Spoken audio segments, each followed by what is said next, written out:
नमस्कार, मैं हूं सिद्धार्थ प्रकाश। क्रिसमस का मौका हो, खुशियों का त्योहार हो और कोई किसी के लिए मौत की दुआ मांगे, सुनने में यह बात बहुत अजीब लगती है ना?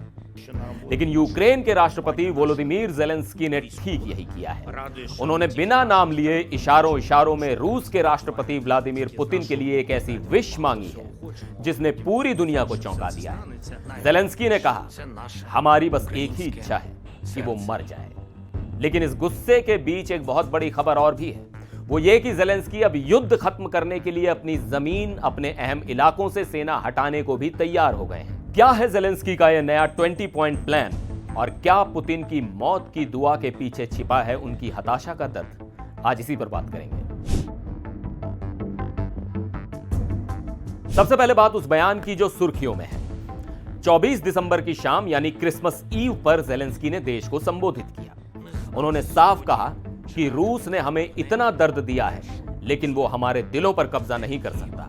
और फिर उन्होंने वो लाइन बोली जो अब वायरल हो रही है। ज़ेलेंस्की ने कहा, आज हम सबका एक ही सपना है और हमारी बस एक ही मुराद है कि उसका नाश हो जाए, वो मर जाए, जैसा कि आप सब भी अपने मन में कहते हैं।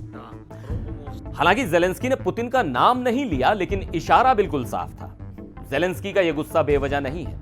ठीक क्रिसमस से पहले रूस ने यूक्रेन पर मिसाइलों और ड्रोन से भीषण हमला किया। कई लोग मारे गए, बिजली गुल हो गई। ज़ेलेंस्की ने कहा कि रूस ने फिर दिखा दिया है कि वो असल में क्या है।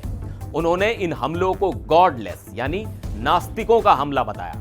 उनका कहना था कि त्योहार के दिन किंजल्स और शाहेड्स बरसाना इंसानियत के खिलाफ है। लेकिन इस गुस्से और बद्दुआ के दूसरे पहलू को समझना ज्यादा जरूरी है। ज़ेलेंस्की जानते हैं कि सिर्फ कोसने से युद्ध नहीं रुकेगा।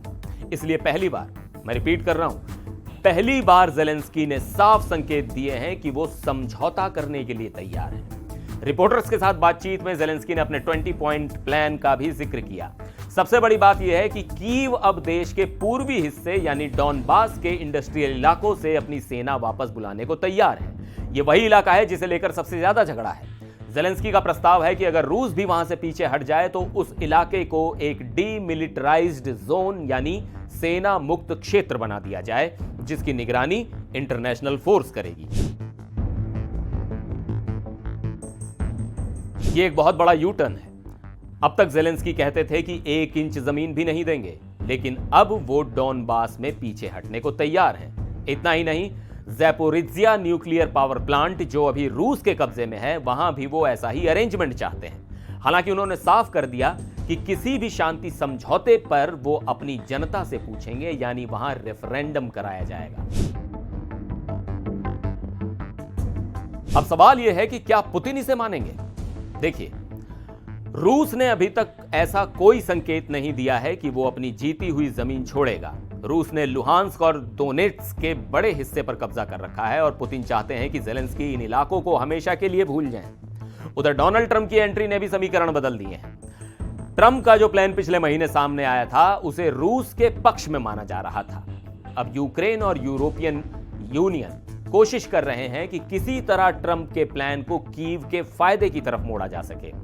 युद्ध को लगभग 4 साल हो चुके हैं और अब ज़ेलेंस्की की ये डेथ विश और समझौते की पेशकश ये बताती है कि यूक्रेन अब इस तबाही को खत्म करने के लिए किसी भी हद तक जाने को तैयार है, चाहे वो दुश्मन के मरने की बद्दुआ हो या फिर अपनी जमीन से पीछे हटने का कड़वा फैसला। आपको क्या लगता है, क्या पुतिन और ज़ेलेंस्की के बीच सुलह मुमकिन है? कमेंट करके जरूर बताइएगा। फिर मिलेंगे एक और वीडियो में। देखते रहिए एनडीटीवी इंडिया।